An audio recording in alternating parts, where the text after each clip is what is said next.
In the previous episode, we followed our journey across the Indian Ocean to Sri Lanka, the Maldives, Chagos and Mauritius, where we are now preparing to resume our return to the Western Hemisphere.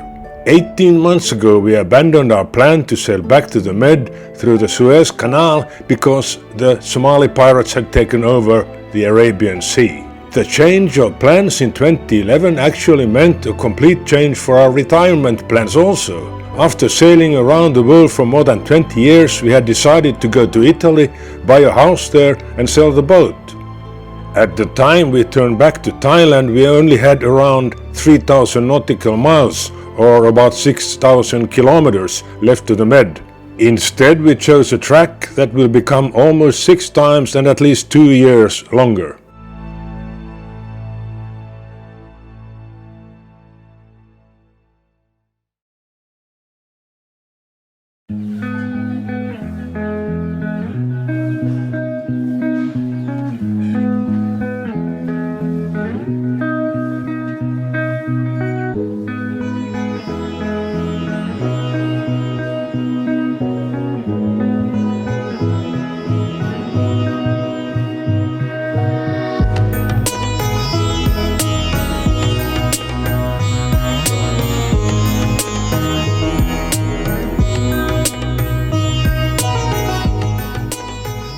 We were again in company with Kalle and Helena, who sailed on their yacht Elaine.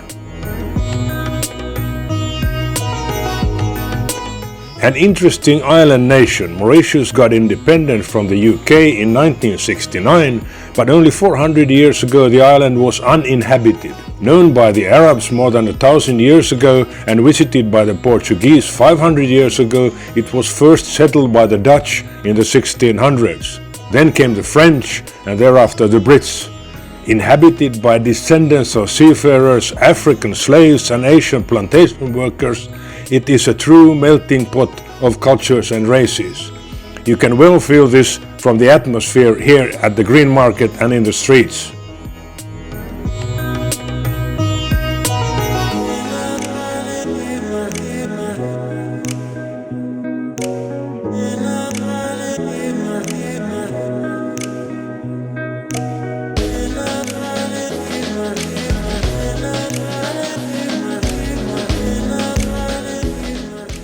Almost everything in present Mauritius is connected to the sugar industry in the past. By following the trail of the sugar adventure, one can trace the history of the whole country. It is interesting to try to imagine what the island would look like if there had been no sugar business and consequently very limited slave trade. What would the island and its population look like if it had remained just a maritime port of call on the trade routes without the sugar industry?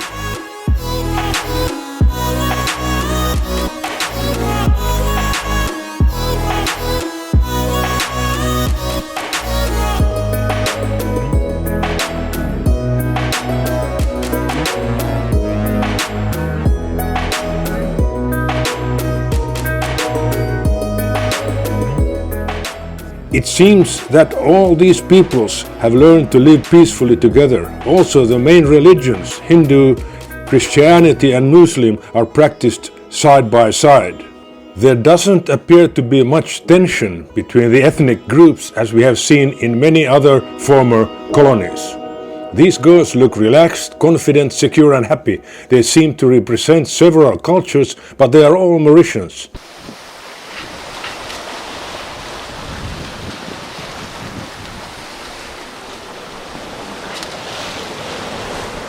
From Mauritius we sailed overnight to neighbor island Reunion to start planning for the demanding stage to South Africa.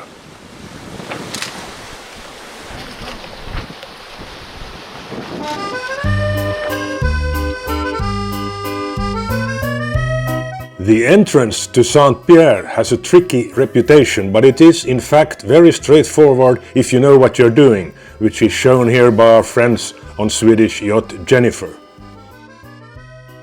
Reunion is very French, including the marina scene, familiar from many other French overseas territories in the Caribbean and in Polynesia. There's a lot of people living aboard their under-repair yachts dreaming about sailing to destinations far away.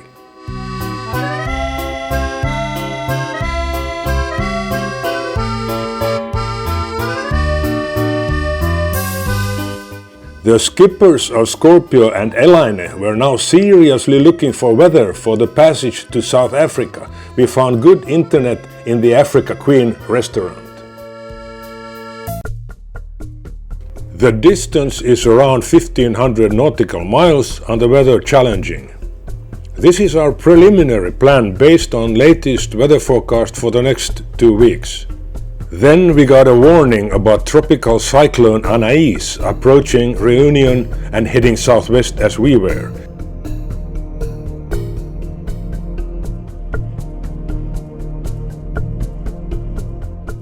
We decided not to wait for the cyclone to arrive and decided to run for South Africa.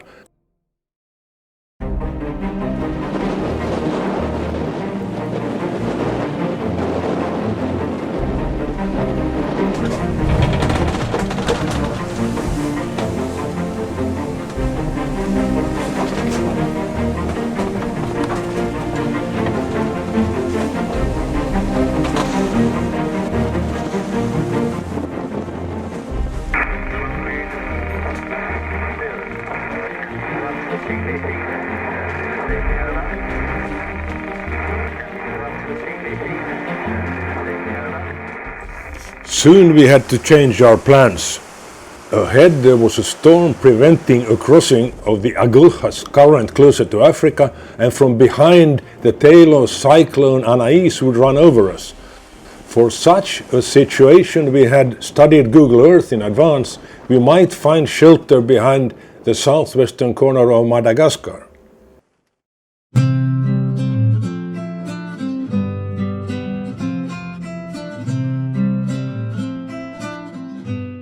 There was a village ashore, and soon we got company from the native vendors.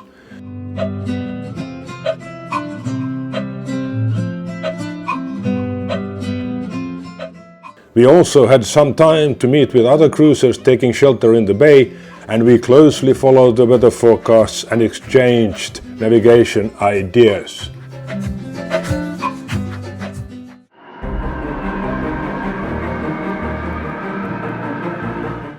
Then the storm arrived.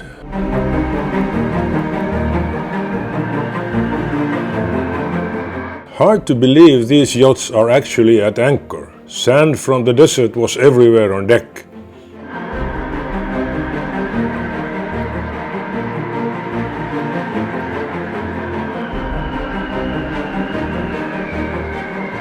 The sea in the bay was pretty rough, even though it was blowing from the shore.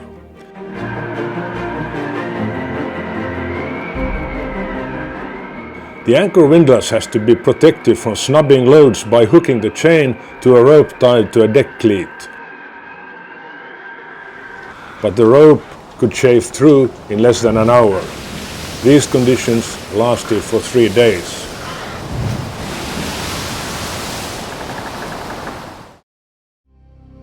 Low pressures galore in this area, but the one feature that complicates it the most is the dreaded Agulhas current moving southwest along the coast. When the current is hit on the nose by a northeasterly blow, rogue waves frequently form. Even a big ship may be sent to its grave when this happens. The forecast didn't give us enough time to get to South Africa before the next storm, but we would have time enough to sail to the coast of Mozambique on mainland Africa. In 4 days we sailed the 500 miles from Madagascar to Lingalinga in a river estuary. Then we would at least be on the inside of the Agulhas current.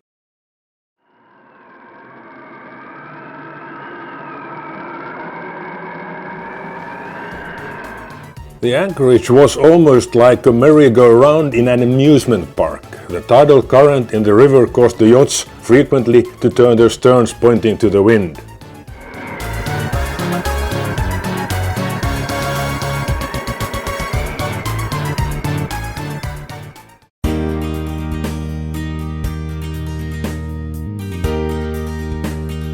Here we see local public transportation passing a line at anchor.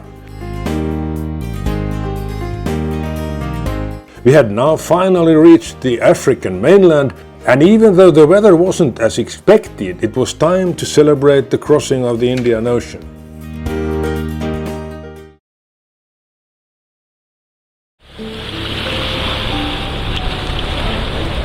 After the storm calmed down, we moved south along the coast towards Richards Bay in South Africa, a distance of 500 nautical miles which took 4 days.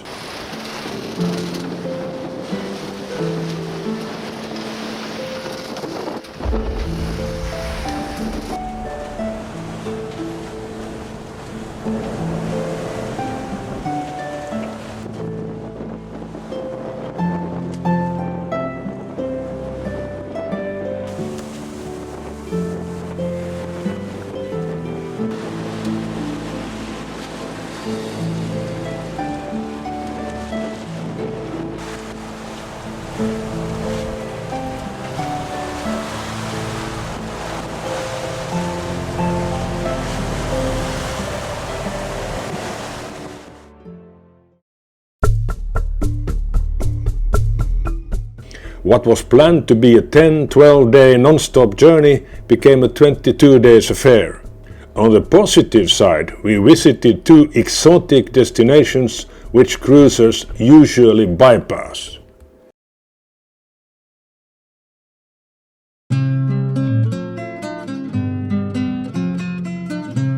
Then it was time to be tourists and go sightseeing.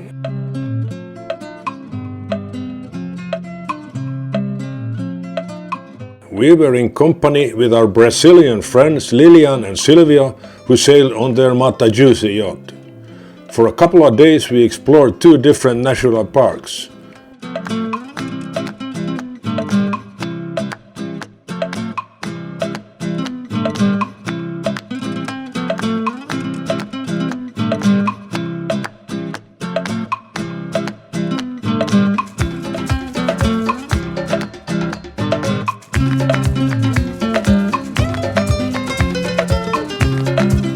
Of the big 5, we spotted all but the leopard, that is the elephant, the Cape buffalo, the rhino and the lion, and of course a lot of other wildlife.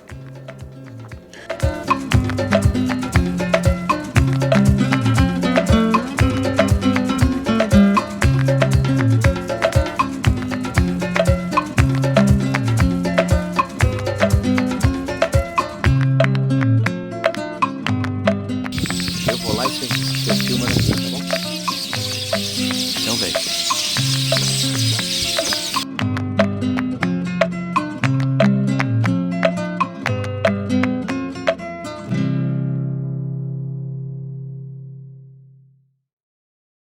The passage around the Cape is one to be treated with respect.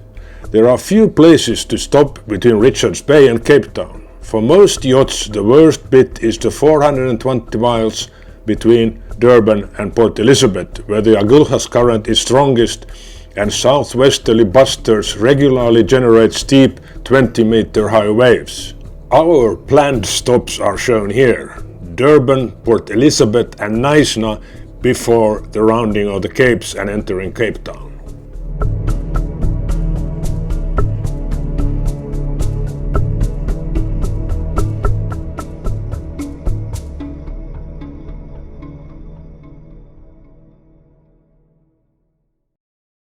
The Agulhas current also has its advantages. We made a new speed record of 14.2 knots and a record distance of 242 nautical miles in a day. The speed helps getting through before the next storm arrives. The advice is to set off at the end of a southwest buster. If you wait until the northeasterly arrives, you will have lost time.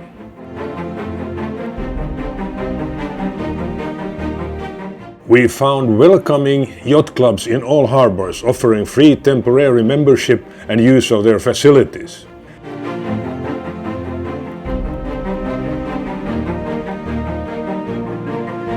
And a place to meet other globe-trotters. An unfortunate incident occurred at Port Elizabeth. We arrived on a dark and foggy night and dropped the anchor in the middle of the harbor.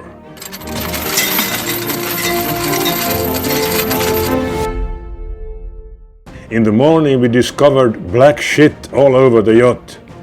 The ship next to us, upwind, was loading manganese ore on an open conveyor belt. The mess was unbelievable. Black slimy stuff like soot was everywhere. We tried to clean up as much as we could, but for instance our relatively new sails would never regain their former splendor. Our last stop before Cape Town was Naisna as planned. We now had only 250 nautical miles or 2 days left to Cape Town. From Naisna we started on the last stage of rounding Africa. There's actually 3 capes, of which Cape Agulhas is the most southerly. Cape of Good Hope is the most famous of these. Together with its close neighbor Cape Point, it is aptly called Cape of Storms.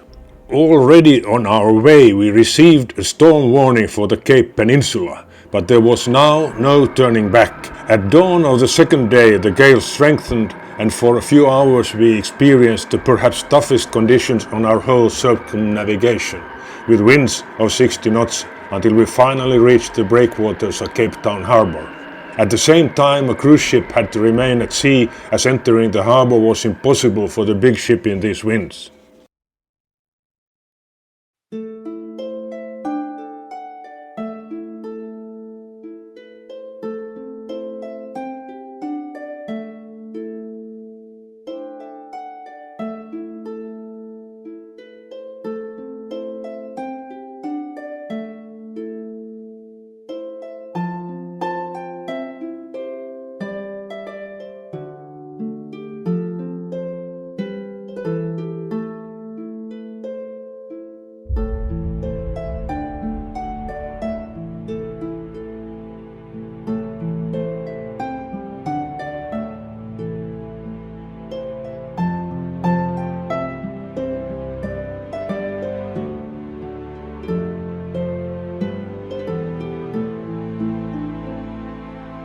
We went to take a look at the Cape Peninsula from the safe side.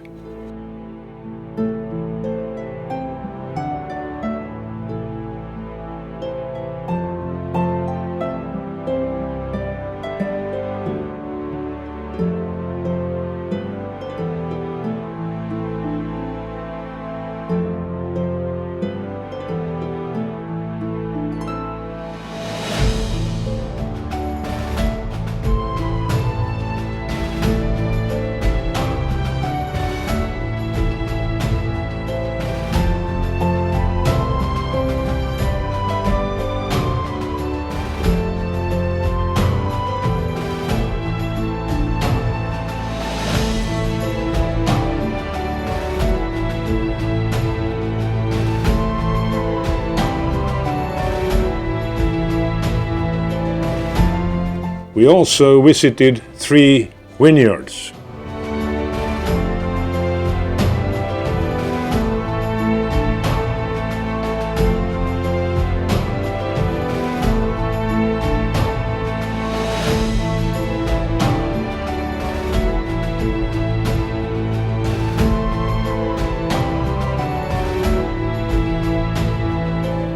The length of the next stage was 720 miles, or 6 days. The first days were unusually calm.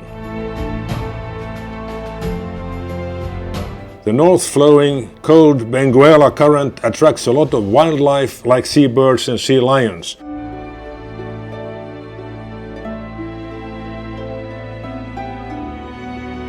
But also the air was cold, and it was time for the woolies again.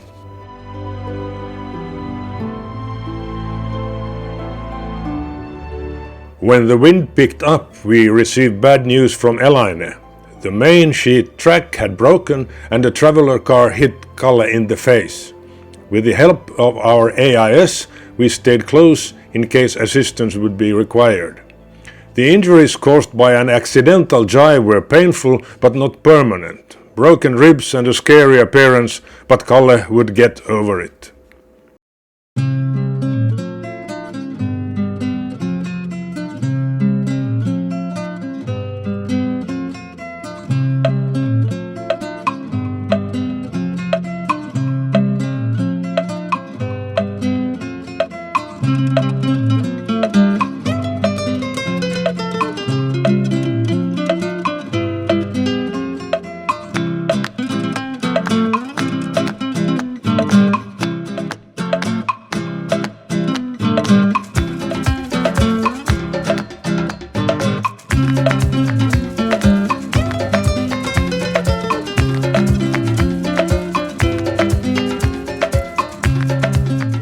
We rented a car and drove to neighbor town Swapokmund to an ophthalmologist to examine Kalle's injuries.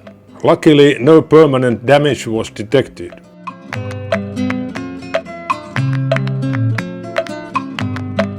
In Swakopmund, Namibia's colonial past is apparent. The country was once a German colony.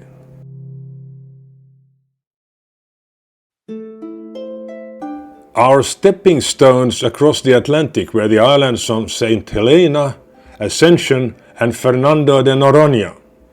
The first stage was 1220 nautical miles or 10 days.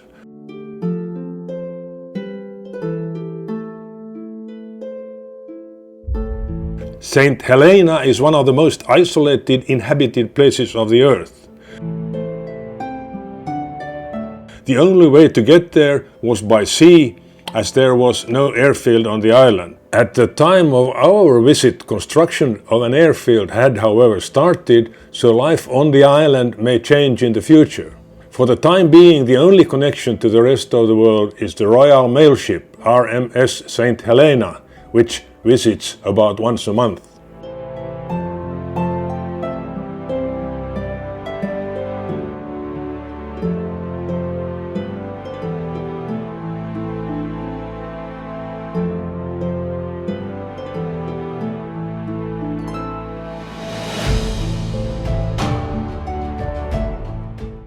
A year earlier, islanders had constructed yacht moorings because sailing yachts had been lost due to bad anchor holding. Getting ashore and back on your own dinghy is challenging, so here yachties use public transportation.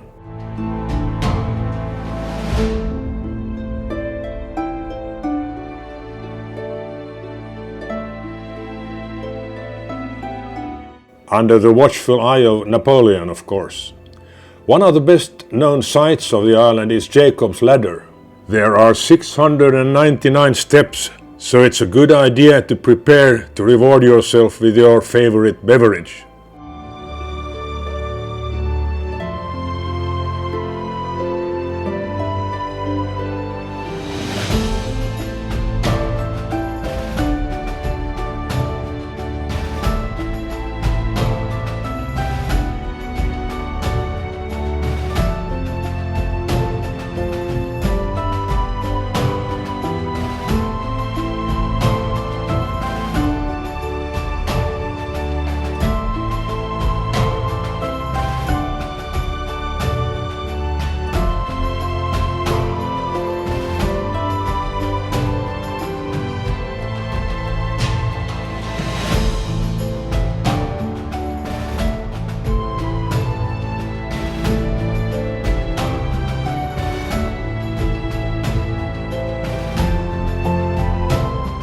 After his defeat at Waterloo, Napoleon was prisoned on the island in isolation for 6 years until his death in 1821.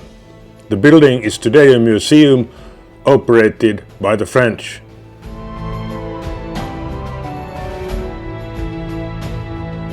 Soon after Napoleon's death, his bones were taken to Paris, but his grave is still genuine.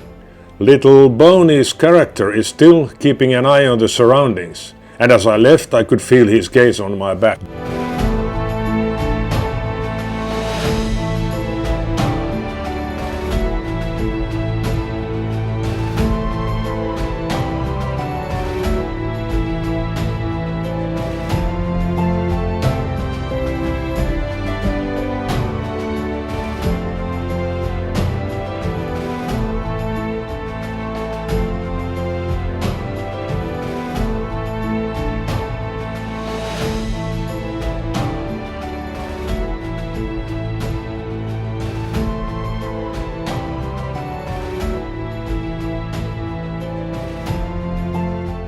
Jonathan is probably the most famous present individual on the island.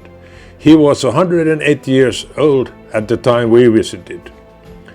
This is the view from the most remote distillery on earth, where the designer of the bottles were inspired by Jacob's ladder.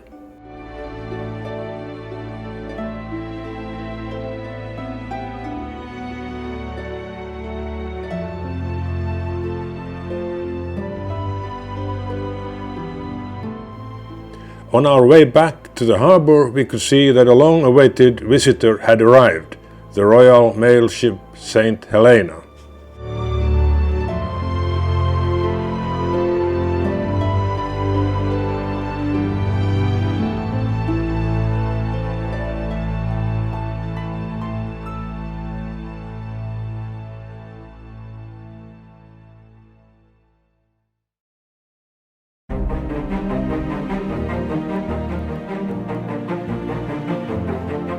"700 nautical miles and 6 days after our departure from St. Helena, we found Ascension Island with yet another strange island society in the middle of nowhere.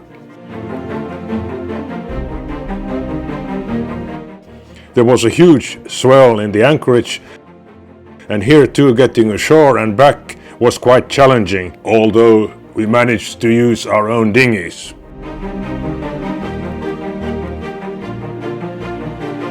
Also, the Royal Mail ship had arrived.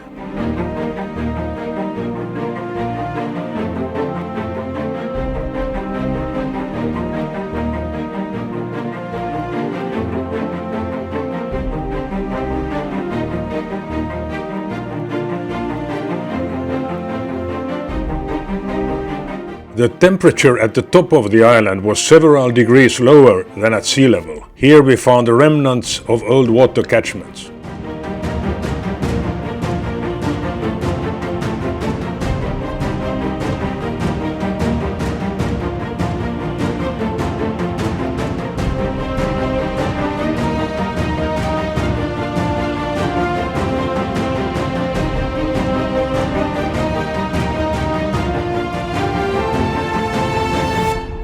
We found an internet connection at the hotel and were able to update our sailing blogs and look for weather.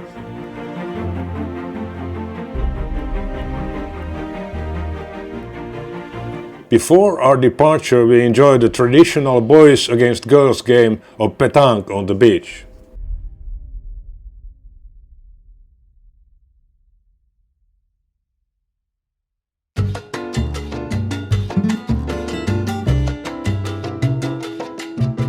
Another 1100 nautical miles and 9 days later we arrived in Brazil at the archipelago of Fernando de Noronha. Magnificent scenery but heavy bureaucracy, and as the cost of anchoring for 3 days was $500, we didn't stay longer than that. This would be the last anchorage we shared with Elaine. We now had 2000 nautical miles to Trinidad, which would take 2 weeks. We had planned to stop at Devil's Island, which became famous by the novel and movie Papillon. However, when we passed that point of the coast, it was in the middle of the night, and with strong winds the going was so good we decided not to stop. But in my mind I could imagine Dustin Hoffman longingly watching our passing by. Someone may wonder why yachts heading for Europe sail by the way of the Americas. The reason is the direction of the prevailing winds and current closer to the North African continent, which in part is the reason the distance of our return to Europe six-folded after we made our U-turn in the Arabian Sea over 2 years earlier.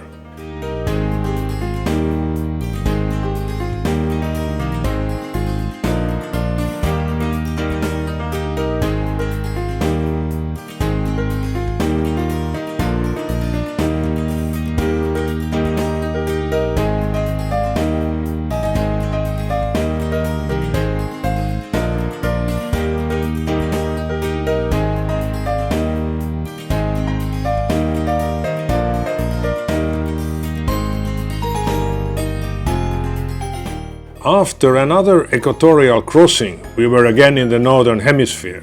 Here we are spotting a ship approaching on the AIS, and it is also detected by the radar, so we may as well confirm it with our own eyes. At night, radar is useful to detect thunder squalls approaching from astern. Each day we marked our progress on a chart on the bulkhead of the saloon. And as we know, cruising is constant service and repair.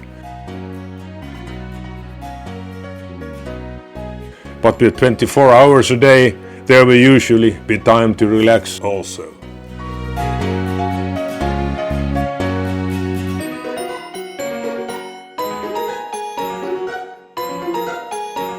On the last night before arriving in Trinidad, we officially completed Scorpio's circumnavigation when our outbound and inbound tracks crossed.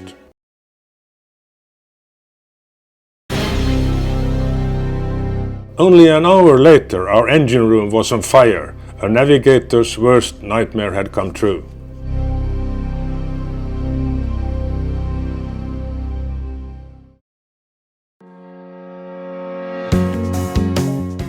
We managed to put out the fire, but it certainly was a close call and could have been a catastrophe. Scorpio was hauled out for repairs, and it was time for the crew to take a vacation from sailing.